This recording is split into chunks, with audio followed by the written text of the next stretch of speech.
بیان ناسین و یەک بە یەکیان بە تایبەتی ئەو دە سەحابیە کە پێغەمبەری خوا عەلەیهی سەڵاتو وسەلام موژدەی بەهەشتی پێداون بزانین چێن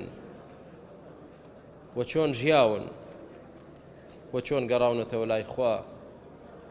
عیبادەتیان چۆن بووە، داعوەیان چۆن بووە، تەعامل و مامەڵە و هەڵسوکەوتیان چۆن بووە بۆ ئەوەی ئیقتیدایان پێوە بکەین و شوێنیان بکەوین. لە دوو شەوی ڕابردوو باسی خەلیفەی یەکەم و دووەممان کرد،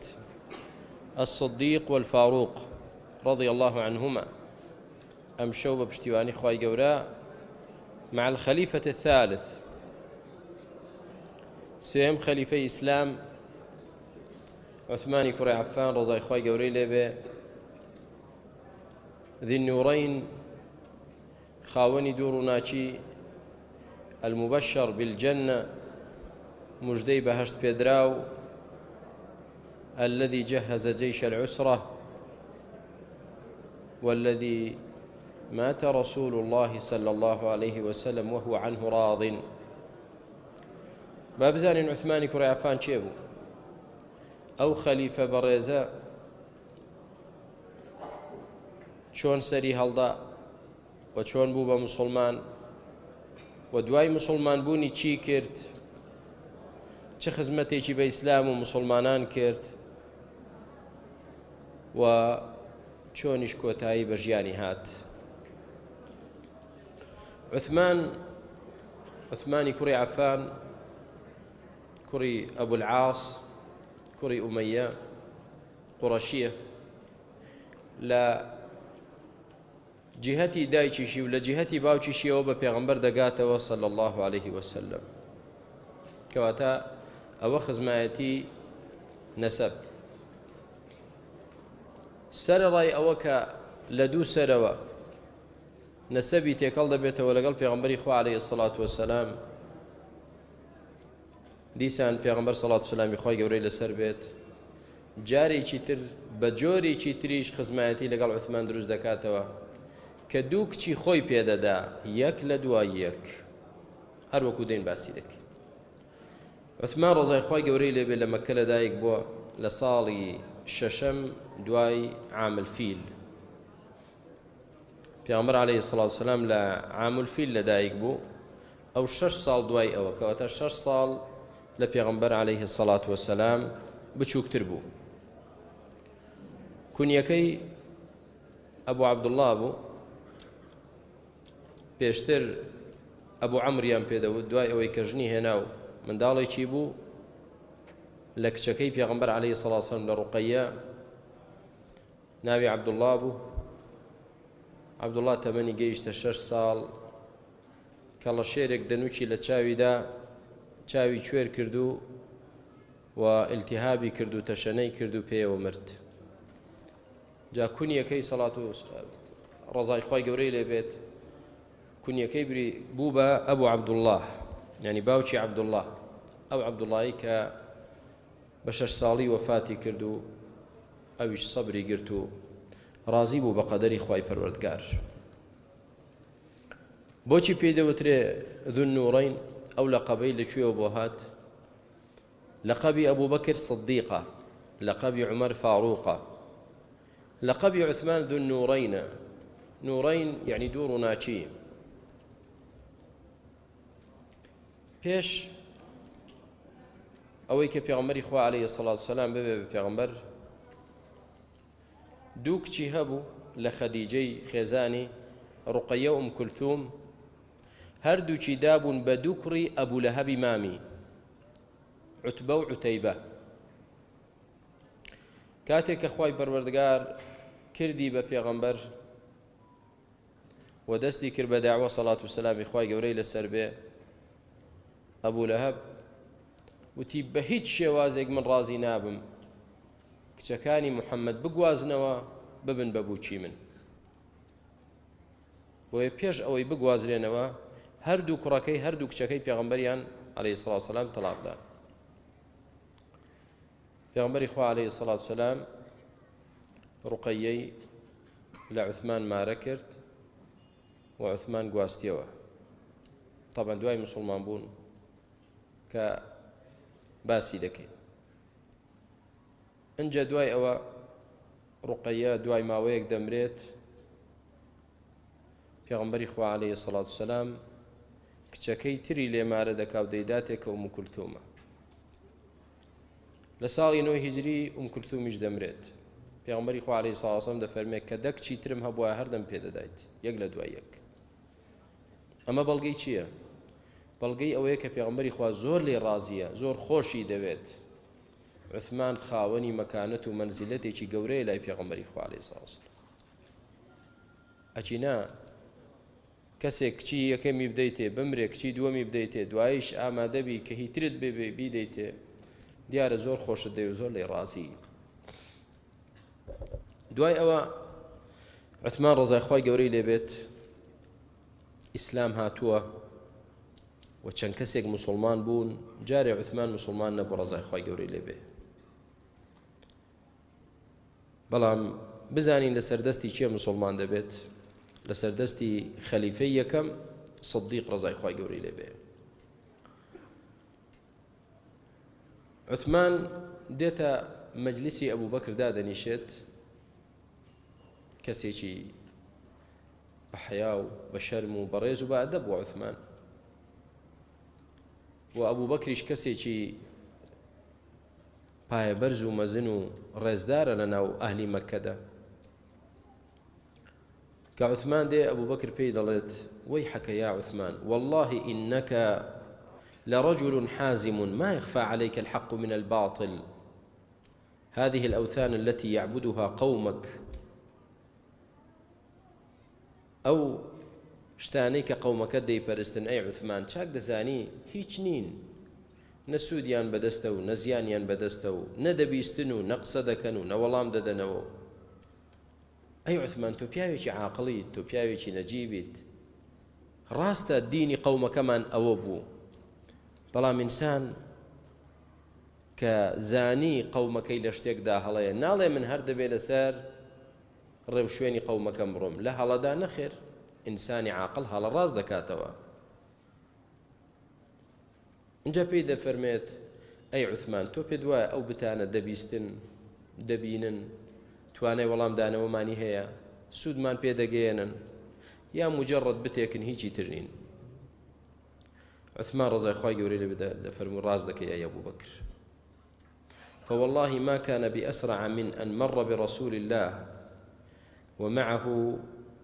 علي بن أبي طالب يحمل ثوبا لرسول الله فلما رآه أبو بكر قام إليه فساره في أذنه. أبو بكر وعثمان لما جلسك هستان دوای نصيحتك أبو بكر پێغەمبەری خوا عليه الصلاة والسلام دهات علیشی لە قەڵب و ڕەزای خوای لێبێ. ئەبوو بەکر کە پێغەمبەری بینی چپەیەکی بە گوێچکەی پێغەمبەر داکرد عليه الصلاة والسلام، یعنی پێی وت عوثمان دڵی نەرمە، ئومێدی هیدایەتی لێ دەکرێت، یعنی تەوەقع دەکرێت کە ئەوەی پێوت بێت. بۆیە پێغەمبەری خوا عليه الصلاة والسلام هات و دانیشت وڕووی کردە عوثمان فەرمووی یا عوثمان ئەجیب الله إلى جنته. ئەی عوثمان وەڵامی بانگی خوا بدەوە بۆ بەهەشتەکەی، چیت داوە لەم بتپەرستیە و دۆزەخ. فإني رسول الله إليك وإلى جميع خلقه. والله من نێراوی خوام بۆ ئێوەش و بۆ تێکڕای خەڵکیش ئەی عوثمان. قال عثمان دەفەرمێ والله ما تمالكت حين سمعت قوله أن أسلمت وشهدت أن لا إله إلا الله وأن محمدا عبده ورسوله. فەرمێ خۆم بۆ نەگیرا یەکسەر شایەتمانم هێنا و مسڵمان بووم. دوای زۆری نەبرد پێغەمبەری خوا عەلەیهی سەڵاتو وسەلام ڕوقیەی کچی لێم مارە کردم. وكان يقال أحسن زوجين رآهما إنسان رقية وزوجها عثمان. جوانترين بختورترين ژن و مێردێک کە هەبوو بن عوثمان و ڕوقەیەی خێزانی بوون کە کچی پێغەمبەر بوو عەلەیهی سەڵاتو وسەلام. عوثمانیش ڕەزای خوای گەورەی لێبێت وەکو تێگڕای ئەوانەی کە موسڵمان دەبوون لە ئەشکەنجەدان و ئەزیەتدان و ناڕەحەت بوون سەلامەت نەبوو. بەڵکو زۆر ئەشکەنجەدرا تا مامی هات عوثمانی بردە ژوورێکەوە و بەستیەوە بە حکمەوەی کە مامیەتی وتی وازت لە دینی باوکو باپیرانت هێنا ئەی عوثمان ئەی کوڕە برام واللهی لەو کۆت و زنجیرە نابیتەوە تاوەکو نەگەڕیتەوە کە بینی عوثمان ڕەزای خوای گەورەی لێبێ پەشیمان بوونەوەی نییە دەستی کردەوە وازی لێ هێنا عوثمان ڕەزای خوای گەورەی لێبێ سەیری کرد بە کەڵک نایە مانەوە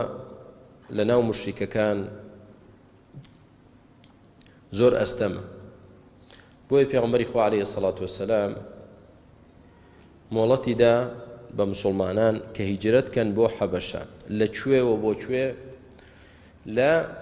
مەککەوە کە بەلەدی شرک و کوفر و بتپەرستیە و خەڵکەکەی کافر و بێدینە بۆ حەبەشە کە پادشایەکی لێیە لەوێ زوڵم لە کەس ناکرێت باش لای نەجاشی مسلمانان هیجرەتیان کرد بۆ ئەوێ و یەکێک لەوانەش کە هیجرەتی کرد بریتی بوو لە عوثمان و خێزانی عوثمان و خێزانی وەکو لە حەدیثێکدا هاتووە لە دوای لووط و خێزانەکەی نەک ژنەکەی یەکەم عائیلەن کە بە عائیلە و بە خێزانەوە هیجرەتی کرد بۆ کوێ بۆ حەبەشە لێرە فایدەیەکێ ئاگامان لێ بێ براکانم تەکفیریەکان داعشیەکان ئەم بەسەرهاتە دەکەنە بەڵگە و بیانوو بۆ خۆیان دەڵێن ئێمە بۆیە لە وڵاتی کافردا دەنیشین چونکە لێرە عەدالەت هەیە پێغەمبەری خوش عەلەیهی سەڵات وەسەلام بە سەحابەی فەرموو بڕۆن هیجرەتکەن بۆ بلادی حەبەشە کە وڵاتێکی نەسڕانیە بەڵام عەدالەتی لێیە باش ئایا ئەم ئیستیدلالە ئەم بەڵگەیە لە شوێنی خۆیەتی ئەوەلەن مسلمانان لە مەککەوە ڕایان کرد مەککە کە شوێنی بتپەرستی و کوفر و دژایەتی ئیسلام و مسلمانان بوو خەڵکەکەی کافر بوو مسلمانان ئەزیەت دەدران ئایا ئەو مسلمانانەی کە لەم وڵاتانە دەڕۆن لە کوردستان لە سعودیە لە کوێت لە ئیمارات لە تورکیا خەڵک دەڕوا و دەچێت لە وڵاتی کافردا دەنیشێ بۆ کاکەوە نییە سەحابە ڕۆیشتن لە حەبەشە دانیشتن ئێ باشە کوردستان وەکو مەککەی سەردەمی ئەبوو جەهل و ئەبوو لەهەب وایە خەڵکێک کە دیندارێتی بکە خەڵکێک کە ڕوو لەخوا بێت عیبادەتی خۆی بکە ئایا دەگیرێ و دەکوژرێ مامۆستا تۆ نازانی چەند مسلمان لە سجندایە وەڵاهی براکەم ناڵم زوڵم نییە ناڵم گەندەڵی نییە ناڵم کەم تەرخەمی نییە زۆر هەیە بەڵام ئەوانش کە دەیان بینین لە مزگەوتەکانی کوردستان ئەی مەگەر هەموو مسلمان نین ئەی بۆ ناگیرێن ئەی بۆچی لە سزنەکان نین بەڵێ تۆ بە ئاشکرا جنێو دەڵێیت بە ئاشکرا کارێک دەکەی کە کەس لە کەسی قبول ناکە دەژڵێ ئەها چاو لێ گیراوە خۆ تۆش لە شوێنی ئەوان بی کەسێ جنێوت پێ بڵێ دەیگریت پێی دادەیتە خوارەوە بە عائیلەیدا جنێوی پێ دەڵێیت جا دوایش کە گیرا ئێمە لەسەر ئیسلام گیراین برا مۆڵا لەسەر ئیسلام نییە قەسەمەن بیللا لەسەر ئیسلام نییە هەروەکو چۆن لە نەوەتەکان لە تەوێڵە و بیارە و کوێ و ئەوانە ئەحمەداوا و جەنگ بوو بە ناوی چیەوە ئەمە جیهادە باش ئەوە جیهادە یعنی ئێوە ئەوەی بەرامبەر کە دەکوژن کافرن بەڵێ کافرن علمانینە و کافرن ئەوانە ئێوەش کە ئەوان دەکوژن بەڵێ ئەوانەش دەوێت بکوژرێن زۆر باش ئەی دواتر چی بوو دواتر سوڵحیشتان کرد و هاتنەوە داژنیشتن و چوونە پەرلەمانی ئەو حکوومەتەی کە بە کافرتان دادەنا وەزیرتان تیاندا هەیە و پەرلەمانتان لەگەڵیان شەریکن و معاش وەردەگرن و ئەی باشە بۆ سەردەمانێک خەڵک وا تێگەیەندرا کەوە جیهادە و ئەو بەرەیە کافرە و ئەو بەرە ئیسلامە ئێستاش هیچ سەردانی یەکترکردن و باوەش لە یەکتردان و مەدەحکردنی یەکتر و سەری یەکتر ماچکردن و ئێمە یعنی چی ئێمەتان لە چیوەتان لە چی بۆیە براکانم قەزیەکە بڵین وەڵا ئەو خەڵکە ئەو وڵاتە هەمووی کافرە بۆیە چۆن لە مەککە سەردەمی ئەبوو جەهل و ئەبوو لەهەب خەڵک پێویست بوو هیجرەت کە ئێستاش پێویستە خەڵک لە کوردستان هیجرەت کە کافرستانیە کافرستانی کوێ بۆ لەخوا ناترسن بۆ لەخوا ناترسن هەرچی بێ ئێرە لە ئیسلام و لە دیندارێتیدا کاکە لە وڵاتێکی وەکو ئەمریکا و ئەوروپا باشترە وڵاتانی ئەوروپا باشترە ئەولاد مسلمانە ئەو جیرانت مسلمانە بەرامبەرت مسلمانە بە ئاشکرا لە مزگەوت بانگ دەدرێ دیندارێتی خۆت بکە کەس ڕێت لێ ناگرێ دەڵێن چۆن چوونە حەبەشەی مەش ئاوا دەچین تەبەنەوە ئیستیدلالێکی سەقەتە سەرەو بنە چونکە ئەم وڵاتە وڵاتی کافرستانی نییە وڵات بە خەڵکەکەیەوێتی ئەم خەڵکی ئەم وڵاتە مسلمانە یا کافرە زۆرینی هەر زۆری مسلمانە بۆیە تۆ ئەو بکەیتە عوزر بۆ خۆت من دەڕۆم چۆن لە مەککە هیجرەتیان کرد بۆ حەبەشە منیش بۆم هەیە ئێستا لە کوردستان هیجرەت کەم بۆ ئێرە چییە؟ ئێرە دارالکوفرە ئێرە کافرستانیە ئێمە کەسێک زەڕێک عەقڵی هەبێت ئێرە بە وڵاتی کافرستانی حساب دەکا کاکە هەر یەکێک لە مسلمانان لەم کوردستانە شەو تا بەیانی دیندارێتی خۆت بکە خواپەرستی خۆت بکە کەس ڕێت لێ دەگرێ بۆیە حەسەنی بەسری ڕەحمەتی خوای گەورەی لێبێ کە باسی خەواریجەکان هات وتی ئەوانە جەنجیان لەسەر موڵک و مەنسەب و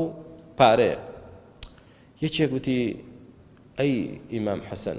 چۆن تۆ دەڵێی لەسەر موڵک و پارەیە ئەوانە خۆیان بەکوش دەدەن کەسێک کە بۆ پارە ئەوە بکات چۆن خۆی بەکوش دەدا وتی باش ئایا حکوومەت و دەسەڵات ڕێگای نوێژ لێ دەگرن تینە ڕێگای ڕۆژوگرتن لێ دەگرن نە ڕێگای عیبادەت و چاکەکاری لێ دەگرن نە پێت دەڵێ دەبێت تۆ زینا بکەی نە پێت دەڵێ دەبێت جل و بەرگت فڕێ دەیت و نابێ جل و بەرگی شەرعی لە بەرکەی نا وتی چی وتی تەنها ئەوەیە ئەو پارەی کە ئەوان دەیدزن و دەیخۆن تۆ دەڵێ دەبێ من بیخۆم دەبێ من بیدزم ئەو کورسی ئەوانی لەسەرن تۆ دەڵێ من دەبێ لەوێدا بنیشم کەواتە کێشەکە کێشەی هەمووی چییە بودجە پارە معاش قەیناکە حەقی خۆیەتی خەڵک کە بڵێ معاشم دەوێ بەس قەزیەکە نەخەینە ئیمان و کوفر قەزیەکە نەخەینە ئیمان و کوفر ئەجینا بڵێ خەڵک خاوەنی حەقی خۆیەتی پێویستی بە حەقی خۆی پێ بدرێ بەڵێ وەڵڵا ڕاست ئەوە ڕاستە بەس بیخەیتە ئیسلام و کوفر ئەوە خەتەرە وریا بە کاک کافرکردنی میلەتێک وڵاتێک بڵێ کافرستانیە بۆیە من هیجرەتی لێ دەکەم یا بۆیە من هیجرەت دەکەم چونکە دەگیرێم دەزانین لەسەر چی دەگیرەی تۆ دار و بەردت پێ کافرە تۆ هانی گەنجی داما و دەدەی خۆی بتەقێنێتەوە خەڵک سەر ببڕێت دایک و باوکی خۆی سەر ببڕێ بۆیە لەوەی بگیرێت کاک ئەجیناب لەبەر نوێژ گیراوی لەبەر ڕۆژوو گیراوی لەبەر داوێن پاچی گیراوی لەبەر چی گیراوی لەبەر چی گیرەی جنێو دەڵێ جنێودان کاکەکەی ئیشی مسلمانە کەواتە با بزانین ئەم ئیستیدلالە لە شوێنی خۆی نییە مسلمانان هیجرەتیان کرد بۆ حەبەش دوای ماوەیەک پرۆپاگەندەیەک بڵاو بۆ وتیان خەڵکی مەکە مسلمان بوون عوتمان ڕەزای خوای گەورەی لێبێ لەگەڵ زۆرێک لە مسلمانان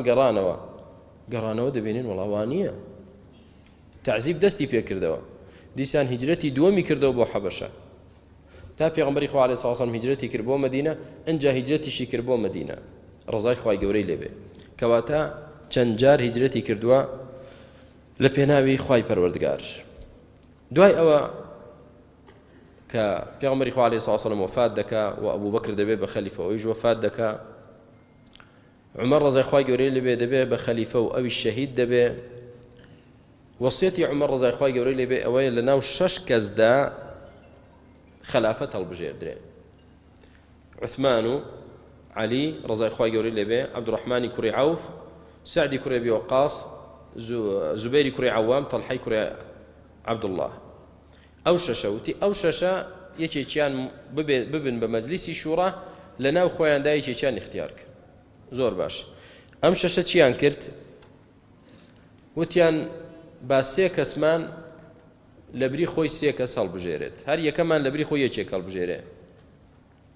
بۆ ئەوەی قەزیەکە کورد بێتەوە ئێستا هاتەوە سەرچێ تەڵحەش و زوبێریش و سەعدیش لێ چوونە دەرەوە هەر یەکان وتیان ئێمە ئەو سێی تر هەبێ بەسە با لەو سێ کەسە یەکێک هەڵبژێرێ عەبدوڕەحمانی کوڕی عەوفیش وتیەوە هیچ من نایکەم ئەو دووەتان لە خۆم بە شایستە دەزانم عوثمان و عەلی لەو دووتان یەکێکتان بێ بەڵام بە من ڕازین حەکەم بم وتیان بەڵێ هەردووکیان عەلی جیا کردەوە فەرمووی ئەی عەلی ئەگەر تۆ بکەم بە خەلیفە ئێستا لە بەردەستی منە عەدل دەبی دادپەروەر دەبی وتی بەڵێ وتی ئەی کە عوثمان بکەم بە خەلیفە ڕازی دەبی و بەیعەتی پێدەی وتی بەڵێ چۆ لای عوثمان هەمان شتی پێوت وتی بەڵێ دەستی عوثمانی گرت و فەرمی عوثمان خەلیفەی مسلمانانە عەلی یەکسەر بەیعەتی پێدا ڕزای خۆی گەورەی لێ بێ برایەتی بینی عەلی و عوثمان ئاوا بوو نەک ئەمڕۆ لەعنەتی لێ بکرێ و جنێوی پێ بدرێ بە ناوی چی ئەنساری عەلی و خۆشەویستانی عەلی ڕزای خۆی گەورەی لێ بێ کە ئەوان بەو شێوازە نەبوون عوثمان ڕزای خۆی گەورەی لێ بێ بوو بە خەلیفەی مسلمانان و لە سەردەمی عوثماندا گەورەترین فتوحات دەستی پێکرد لە هەموو لایەکەوە لە ئەفریقیاوە لە ئاسیاوە لە ئەوروپاوە لە وڵاتانی ترەوە خەڵک بەرەو ئیسلام دەهات و حکمڕانی دەبوو بە حکمڕانی ئیسلام کە زۆرن بیخوێنمەوە چەند شوێن و چەند منطقە و وڵاتی فتح کرد لە سەردەمی عوثمان ڕزای خۆی گەورەی لێ بێ عوثمان بەردەوام بوو لە فتوحاتی و بەردەوام بوو لە خزمەتکردنی ئیسلام و مسلمانان بەڵام با بزانین چاکەکانی عوثمان لە چیدا بوون یەکێک لە چاکەکانی عوثمان کاتبی وحی بوو هاتنە لای عائیشەی دایکی ئیمانداران وتیان هەندێک کەس لەعنەت لە عوثمان دەکەن لەعنەتی لێ دەکەن عائیشە ڕزای خوای لێ بێ فەرمی لعن الله من لعنە نەوەڵا لەعنەتی خوا لەو کەسەی کە قسە بە عوثمان دەڵێ تی چەند جار من ئاگام لێ بووە پێغەمبەری خوا لەلایەن ڕەب العالەمینەوە وەحی بۆ دێ و دەڵێ ئەی عوثمان بنووسە ئەی عوثمان بنووسە ئێکە پێغەمبەری خوا ڕازی بێ عوثمان وەحی خوای بۆ بنووسێتەوە ئێستا عوثمانی ئەوەیە قسەی پێ بگوترێ یا لەعنەتی لێ بکرێ کەواتە یەکەم خەسڵەتی چی بوو عوثمان ڕزای خوای گەورەی لێ بێ کاتبی وەحی بوو دووەمیان زوهدی عوثمان هەرچەندە لە دەوڵەمەندترین کەسەکانی مەدینە بوو بەڵام بۆ ژیانی خۆی زۆر زاهید بوو دەهات لە مزگەوت قەیلولەی دەکرد لەسەر حەسیرێک دەخەوت کە شوێنی ئەو حەسیرە ڕەقە لە لاشەیەوە دەردەکەوتەوە وەجلێکی زۆر ئەتیادیشی لەبەر بوو ڕزای خوای گەورەی لێ بێ عیبادەت و خواپەرستی عوثمان نەوعی نەبوو بە شێوەیەک کە صوام بالنهار قوام بالليل وتار لكتاب الله زۆربەی ڕۆژ بە ڕۆژوو بووە و شەویش شەونێژی کردووە و چەندان ڕیوایەتی لێ هاتووە کە بۆ نمونە عەتای کوڕی ئەبی ڕەباح دەفەرمێ عوثمان ئیمامەتی نوێژی عیشای بۆ خەڵک کرد دوایی چۆ پشت مەقامی ئیبراهیم فجمع كتاب الله جاء خلف مقام إبراهيم بأن اشتيش تريمة بس بي الله أعلم فجمع كتاب الله في ركعة كانت وتره فرمين ليك ركعتي وتركيدا همو قرآني خوينت تاوكو كاتي السحور بو ركعته وبو همو قرآن تدا ختم كرت وچندان لا سنني بيهقي وغيري أوش كعثمان رضي خواي پرودگاري لبي لشوك دا همو قرآني لشرونوش دا دەخوێندەوە بۆیە کاتێک کە ئەوانەی ناحەزی بوون قسەیان پێدەوت ژنەکەی وتی من تەنها ئەوە دەڵێم عوثمان بەردەوام وەڵڵاهی ڕۆژانە بە ڕۆژووە و شەویشی شەو نوێژە و بەردەوام دەستی بە قورئانەوەی و خەریکی قورئان خوێندنە ئیدی کەیفی خۆتانە چۆن تێڕوانینتان بۆ عوثمان چۆنە ئەوە بکەن سەرەڕای عیبادەتی یەکێک بوو لە فوقەها و زاناکانی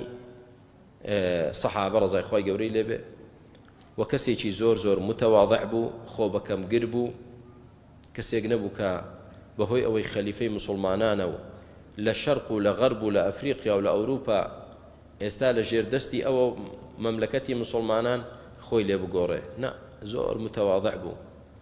هەر کەسێک دەهات لەگەڵی دادەنیشت و قسەی لەگەڵ دەکرد و کە ئەنەما ڕەفیقیەتی ڕزای خی گەورەی لێبێ. حەیاء سەبارەت بە حەیائی عوثمان شەرمی عوثمان وێنەی نەبوو. بۆیە پێغەمبەری خوا عەلەیهی سەڵاتو وەسەلام دەفەرمێ ئەصدق الأمة حەیاء عوثمان. لە ناو ئومەتی ئیسلامدا لە هەموو کەس بەڕاستی بە شەرمتر بە حەیا و بە شەرمتر بریتی بوو لە عوثمان ڕزای خی گەورەی لێبێ. حتا پێغەمبەری خوا شەرمی لێ دەکرد عەلەیهی سەڵاتو وەسەلام. دوو کچی خۆی دابوو پێی، دوو جار خەزوریەتی، پێغەمبەری خوایە شەرمی لێ دەکرد. حتا جارێکیان پێغەمبەری خوا عەلەیهی سەڵاتو وەسەلام دانیشتووە و ثەوبەکەی جلەکەی هەڵکراوە، بەشێک لە سەرچۆکی ڕانی دیارە، ئەژنۆی دیارە. ئەبوو بەکر دێت دادەنیشێت، پێغەمبەری خوا عەلەیهی سەڵاتو وەسەلام هەر وەک خۆیەتی خۆی دانەپۆشی. عومەر دێ هەر وەک خۆیەتی کە عوثمان دێ پێغەمبەری خوا سەڵاتو وەسەلام خۆی جلەکەی دادەداتەوە. دەڵێن نەی پێغەمبەری خوا عەلەیهی سەڵاتو وەسەلام شتێکی عەجیبمان بینی، بۆ وات کرد؟ فەرمووی ئەلا ئەستەحی ممن تەستەحی منه المەلائکە. چۆن من شەرم لە پیاوێک نەکەم کە مەلایکەتەکان شەرمی لێ دەکەن. چێیە؟ عوثمان ڕزای خی گەورەی لێبێت. حەیائی عوثمان یعنی تا لەسەری بدوێی زیاترە و نمونەکانی و مەثەلەکانی. جوده وەکەڕەمه. ئەمما بەخشندەیی عوثمان ڕزای خی گەورەی لێبێ و سەدەقە و خێرکردنی عوثمان نمونەی زۆری لەسەرە. ساڵێکیان لە سەردەمی خەلافەتی ئەبوو بەکر ڕزای خی گەورەی لێبێ، وشکە ساڵی دەبێت، باران نییە، هیچ دەغڵودان نییە. مسلمانان دێنە لای ئەبوو بەکر دەفەرمونون ئەی ئەبوو بەکر السماء لم تمطر والأرض لم تنبت والناس في شدة. ئاسمان باران نابارێ، زەوی هیچی لێ ناڕوێت و شین نابێ، خەڵک لە شیدەت و زەیقەتدا. ئەی ئەبوو بەکر چی بکەین؟ ئەبوو بەکری ئیمان و یەقین بەخوا دەفەرمێکی انصرفوا واصبروا فإنكم لا تمسون حتى يفرج الله الكريم عنكم. فەرمێ بڕۆن باشە سەبرتان بێ، واللهی تا ئێوارە بێت ئیلا خوای گەورە دەرگای خێرتان لێ دەکاتەوە. هەر ئەمڕۆ خوای گەورە دەرگای خێرتان لێ دەکات. ئەوەندە یەقینی بەخوای پەروەردگار هەیە. لەو کاتەدا قافڵەی تیجارەتی عوثمان، تاجیرەکانی عوثمان، ئەوانەی کە ئیش بۆ عوثمان دەکەن و تیجارەت و بیزاعی عوثمانیان پێ دەگەڕێنەوە لە شام. دەیگەڕێنەوە کە ژمارەیەکی زۆر وشتری عوثمان هەمووی 100 ڕاحلە 100 باری ئەرزاقی بۆ هاتووە. طبعا تیجارەتە بۆی بیفرۆشتەوە. هەندێک لە تاجیری خێرخواز کە ئەوە دەبیستن 100 بار خواردن هاتووە، دەچنە لای عوثمان دەڵێن ڕزا پێی دەڵێن نای عوثمان خەڵکی لە شیدەت و ضیقدایە، بەڵێ تۆ پارەی زۆرت بۆ دەکات، بەڵام ئێمە دەمانەوێت لێت بکڕینەوە و دەیدەینەوە بە مسلمانان. دەڵێ بە سەرچاو ڕازیم، بە چەند لێم دەکڕن؟ دەڵێ ئەوەی 10 دینارت پێدا بێ ئێمە 12 دەدەینێ. دەڵێ زیاتریان داوە پێم. دەڵێ دەی 13 دەدەینێ. دەڵێ نا ئێستا زیاتریان داوە پێم. 14 دەدەینێ تا 15. هەر دەڵە زیاتریان داوە پێم. بازرگانەکان وتیان ئەی عوثمان ما بەقیە بالمەدینەتی توجار غەیڕنا فمن زادك. هەرچی بازرگانەکانی مەدینەن ئێمەین کە ئێمە ئەوەندەت پێ نەدەین، چیترە زیاتری پێداویت؟ فەرمێ پەروەردگارم لەسەر 1 دینار 10 دینارم دەداتەوە. الحەسەنەة بعشرة أمثالها. 1 بەدەیە لای پەروەردگار. ئێوە بەدەکڕی ومە بە 15 لێم دەکڕنەوە. پەروەردگار کە بەدەکڕی بێتم بە 100 لێم دەکڕێتەوە. هەمووی فی سەبیل الله تەوزیع دەکەم بۆ مسلمانان، نایفرۆشم و دینارێکیشم ناوێ. مسلمانانی لەو زیقەتە ڕازی کرد. ساڵێکی تر لە سەردەمی پێغەمبەری خوا عەلەیهی سەڵاتو وسەلام غەزوەی تەبوک دەست پێ دەکات. لە شیدەتی گەرمای هاویندا مسلمانان پێویستیان بە جەیشێکی مەزبوط هەیە، ئامادەکرا و مسەلح بۆ ڕوبەڕووبوونەوەی ڕۆمەکان. بەڵام نوقسانی زۆر هەیە. ئەو جەیشە چۆن ئامادە بکرێ؟ پارە نییە، لە بەیتولمالدا پارە نییە. ئەبوو بەکر ڕەزای خوای گەورەی لێبێ هەموو ماڵەکەی خۆی دێنێ کە نزیکەی 4,000 درهەمە 4,000 درهەم نەک دینار عومەر ڕەزای خوای گەورەی لێبێ نیوەی ماڵەکەی دێنێت عوثمان دێت بە تەنها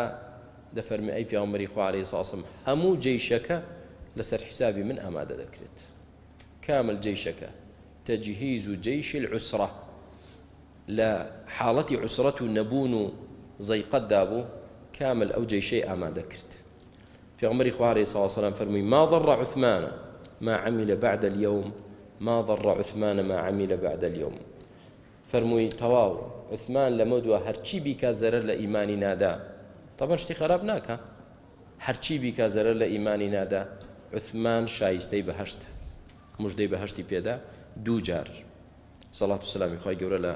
ڕەسوولی خوا وفەرمووی من جهز جيش العسرة فله الجنة هەر کەسێ ئەو جێیشەی لەو تنگانەیەدا ئامادە کرد ئەوە بەهەشتی بۆ ئامادەکراوە دیسان لە مەدینە شیدەتێکی تر ئەزمەیەکی تر قەیرانێکی تر ڕووی کردە مسلمانان کەم ئاوی بیرێک هەبوو بئر ڕۆمە ئەو بیرە هیچ جوولەکەیەک بوو دەورەکەی گرتبوو قوفڵی لێدا بوو نەیدێشت یەک مسلمان ئاوی لێ بخواتەوە ئیلا بە پارە نەبێت کەس ئاوی لێ نەبا ئیلا بە پارە نەبێ عوثمان ڕەزای خوای پەروەردگاری لێبێ هات ئەو بیرەی کڕیەوە فەرمووی ئەی پێغەمبەری خوا عەلەیهی سڵاو وسەلام ئەو بیرە سەدەقە بێت بۆ مسلمانان کراوەیە هەر مسلمانێک دەچێ ئاوی لێ دەبا بۆ خۆی پیامبر علیه الصلاة والسلام فرمی من حفر بئر رومة فله الجنة او کسی او بیری ترتیب کردو استابو بسببی او جافراوانیشی کرد و گورتریشی کرد فرمی بهشت بو او واتا چندان جار پیامبری خوا علیه الصلاة والسلام مجدی بهشتی به عثمان داوا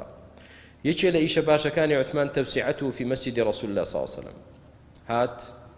مزگوتی پیامبری خوا صلی الله علیه وسلم گوری کرد لسردمی او دا گوره کرا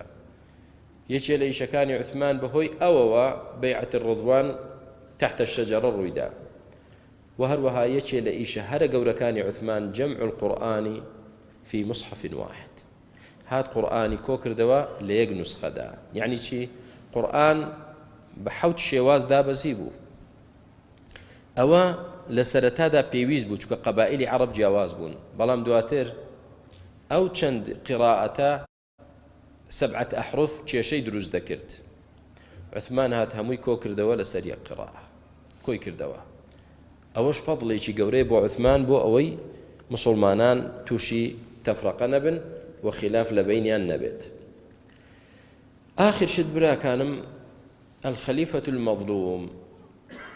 عوثمان ڕەزای خوای گەورەی لێبێ پرۆپاگەندەی بۆ دروست کرا بۆ کاتێک کە بینیان ڕۆژ بە ڕۆژ دەوڵەتی ئیسلامی گەورە دەبێ فراوان دەبێ لە جیهەتی مەجوسیەکان لە جیهەتی ڕۆم و نەسڕانیەکان لە جیهەتی ئەفریقیەکان عوثمان هیچی نەهێشت ڕۆژ بە ڕۆژ ئیسلام بڵاو دەبێتەوە دەبێتە ژێر وڵاتانی تر دەکەونە ژێر دەسەڵاتی ئیسلام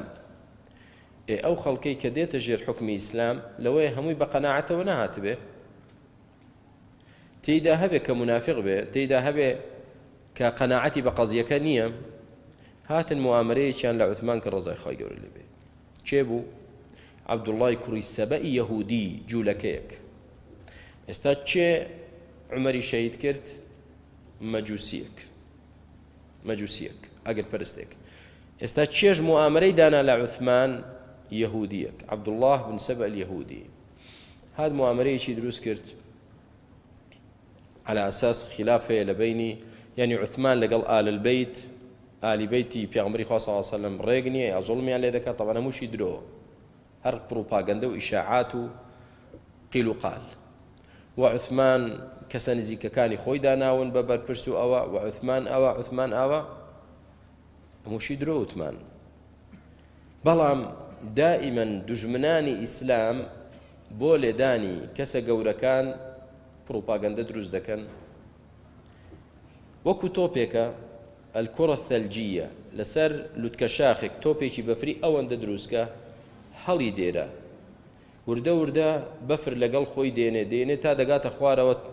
ئەو تۆپە زۆر گەورەیە جا درۆ بوهتان شتێکی بچووکە فڕی دەداتە ناو خەڵکی ساویلکە وردە وردە دەسوڕێتەوە و دەخولێتەوە و گەورە دەبێت دەچێتە لای شتێکی بۆ زیاد دەکا ئەو شتێکی بۆ زیاد دەکا ئەو شتێکی بۆ زیاد دەکا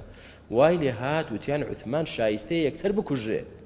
دەبێت عوتمان بکوژێ ئێوە عوتمانەی کە پێغەمبەری خوا صلی الله علیه و سلم چەندان جار موژدەی بەهەشتی پێداوە دوو کچی خۆی داوەتێ خەلیفەی موسڵمانانە ئەو هەموو فتوحاتە هیچ چاویان هیچ ئەمانەی نەبینی کۆمەڵێ درۆ دەلەسە و بوهتان قیل و قال لە جوولەکەەوە دەستی پێکرد بەڵام چێ بوو بە جسر پردێک بۆ ئەوەی ئەو درۆ بوهتانانە بڵاو کاتەوە مسلمانی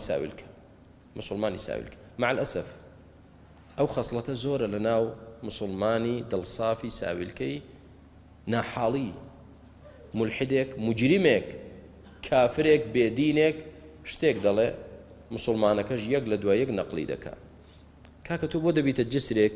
بۆ ئەوەی ئەو کوفرە نەقڵکەی بۆ ئەوەی ئەو زەرەرە نەقڵکەی ناخۆم باوەڕم پێ نییە بەس وا دەڵێن ئەویش دەڵێ بەس وا دەڵێن هەموو دنیای گرتەوە کۆتایی هات وای لێ هات کەسانێکی ساویلکە چۆن لە سەردەمی پێغەمبەری خوا عەلەیهی سەڵاتو وەسەلام دیسان عەبدوڵای کوڕی ئوبەی کوڕی سەلول ڕەئس المنافقین هادوتی عائشە زینای کردووە مسلمانان تێکەوتن هەندێک لە مسلمانان تەصدیقی ئەو خەبەرەیان کردو بەڕاستیان دانەو بڵاو بۆ عائشە زینای کردووە کورە بۆ لە خوا ناترسن بۆ تەثەبوت ناکەن بۆ لە شت ناکۆڵنەوە ناکاکە دەڵێن وا دەڵێن یەک مانگ لە ناو شاری مەدینەدا مسلمانان لە خەفەتدان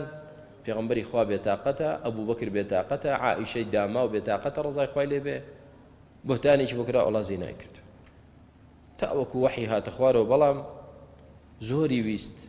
خوای گەورە هەمووی تاقی کردنەوە تا چەند تۆ بە دوا ئیشاعات و درۆ دەلەسە و قیل و قالەوە دەگەڕێیت بەهەرحاڵ ئەو پرۆپاگەندانەش لەسەر عوثمان گەورە کرا تاوەکو ئەو جوولەکەیە عەبدوڵای کوڕی سەلول خەڵکانێکی کۆ کردەوە وردە هاتن دەوری ماڵی عوثمانیاندا ڕەزای خوای گەورەی لێبێ سەحابە ڕەزای خوای گەورەیان لێبێ طبعاً یەک سەحابیان لەگەڵ نەبوو یەک سەحابی ئەو ئاژاوە جێڕەکان سەحابەیەکیان لەگەڵ نەبوو سەحابە هاتن وتیانەی عوثمان ئەی خەلیفەی مسلمانان تۆ چۆن هەروە دادەنیشیت ئێستا نابینی ئەوانە یعنی حەملەیەکی گەورەیان بەدەستە نیەتی شەڕیان هەیە با لێمان گەڕێ با ئێمە دیفاعکەین لێمان گەڕێ با لێیان دەین فەرمووی وەڵڵاهی نامەوێت لە دوای پێغەمبەر و دوو خەلیفەکەیەوە سەڵات سلامی خوای لێبێ و ڕۆزای خوا لەوان بێ من ببمە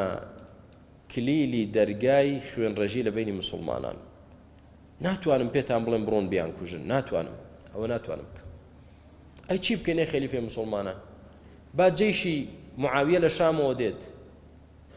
پارێزگاری تەواو لێ دەکات دەتپارێزێ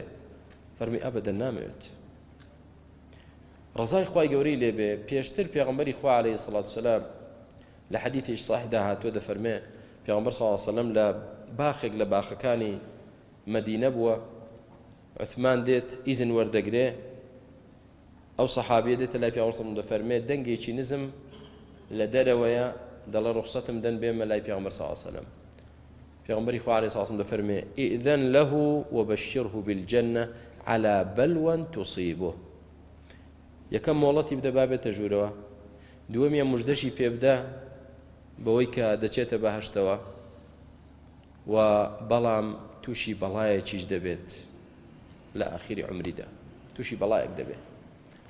عوثمان ڕەزای خوای گەورەی لێبێ فەرمووی ئەوە بەڵایەکەیە کە پێغەمبەری خوا صلی الله علیه وسلم باسی کردو ئەوەتە بەڵایەکەیە خەیگرتم نامەوێ ببمە هۆکاری خوێن ڕێژی بینی مسلمانان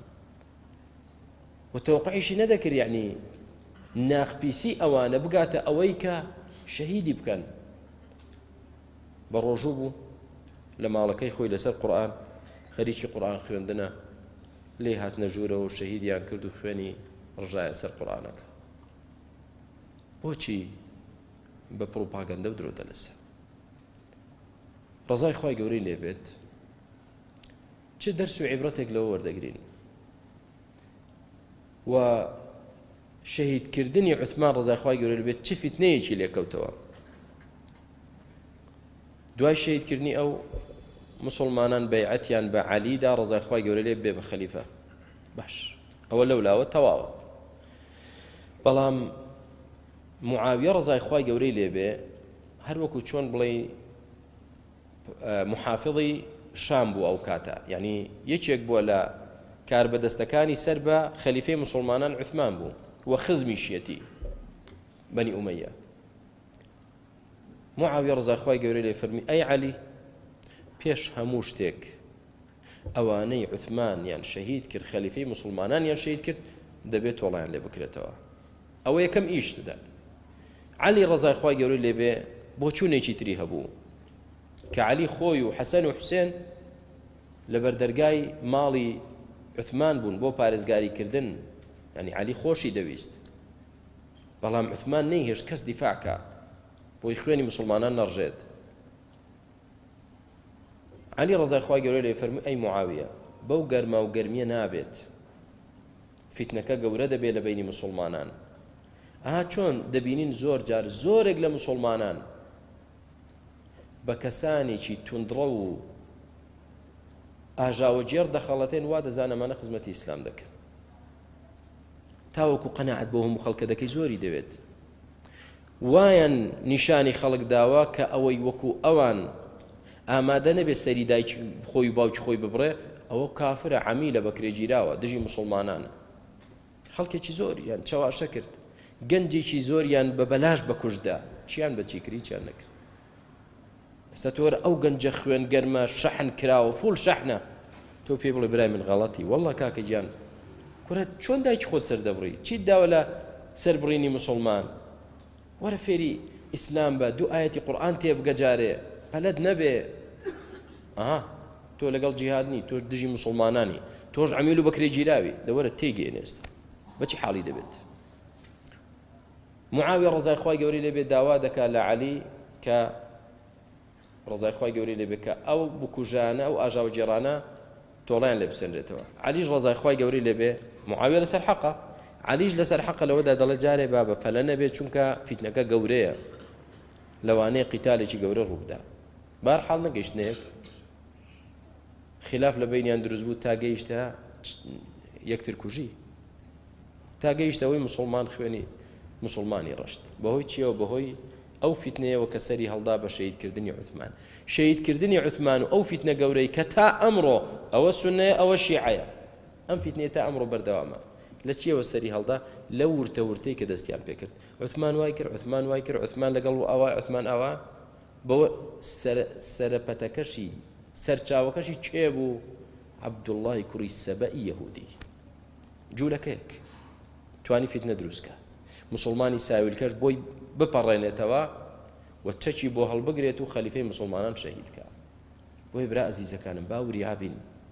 نەکەوینە داوی دوژمنانی ئیسلام کە دڵیان بۆ زۆر خۆشە. وەڵڵاهی چەندان جار کەسێکی گومڕاو سەر لێ شێواو دەست دەکا بە قسەوتن بە کۆمەڵی مسلمان، قسەی درۆ دەلەسا، چێ دێ بڵاوی دەکاتەوە ئەم قسانە؟ کەسانی ناحەز و مولحید و دوور لە دین. ئێ باشە تۆ چیت داوە لە بینی ئەم دوانە؟ ئەم دوان هەردووکی مسلمانن، ناو دەوێت ئاگر خۆشکات، دەوێت فیتنەکە گەورەکە. بۆیە براکانم بە قیل و قال و ورتەورت فیتنە دروست دەبێ.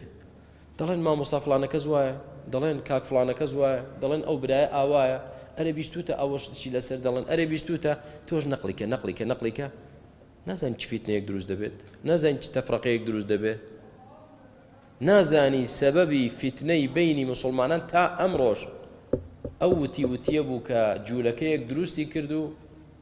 دەرەنجامەکەشی شەهیدکردنی خەلیفەی مسلمانان بوو، دوایش تەفرەقە بینی مسلمانان بوو. باوریابین نەخەڵەتین، مە بە جسرێک ببە سەدێک. فەرقی جسر و سەد چییە؟ دەڵێن سەدی دوکان، یعنی ناڵێ و ئاو بڕوا، ئەو هەموو ئاوە لە پشدەرەوە لە قەڵاتزەوە تا دەگاتە دوکان، سەد هەموو ئەو ئاوەی ڕاگرتووە بەری گرتووە، نایڵێ بڕوا ئیلا بە ئەندازەی پێویست نەبێ. ئەی جسر چییە؟ جسرەکە دەڵێ وەرە بەسەرمدا تێپەڕە، من حازرم ئامادەم، با ببینە سەد کە قسەیەک دەبیستی وا دەڵێن وایەنوت تۆ سەدێک بە بڵێ نایەڵم لە منەوە تەجاوزکە بۆ کەسی تر نەک تۆ ئەرێ براکەم بیستوتە ئەی تۆ بیستوتە دەزانی دەڵێن چی دەزانی وایەنوت تۆ جسریت تۆ ساویلکەی داماویت تۆ دەبیتە شەریکی نەقلکردنی فیتنەیەک لە خوا بترسە خوای گەورە بۆ خاتی ناو جوانەکانی و صفاتە بەرزەکانی وامان لێ بکا شوێنکەوتەی ئەو سەحابیە بەڕێزانە بین لەسەر ڕێبازی ئەوان بڕۆین لەسەر ڕێبازی ئەوانیش بمرین لەسەر سنەت و ڕێبازی ئەوانیش زیندوو بکرێنەوە و لەگەڵ ئەوانیش حەشر بکرێن و لە بەهەشت لەگەڵ ئەوان کۆ بکرێنەوە آمين والحمد لله والصلاة والسلام على رسول الله وبارك الله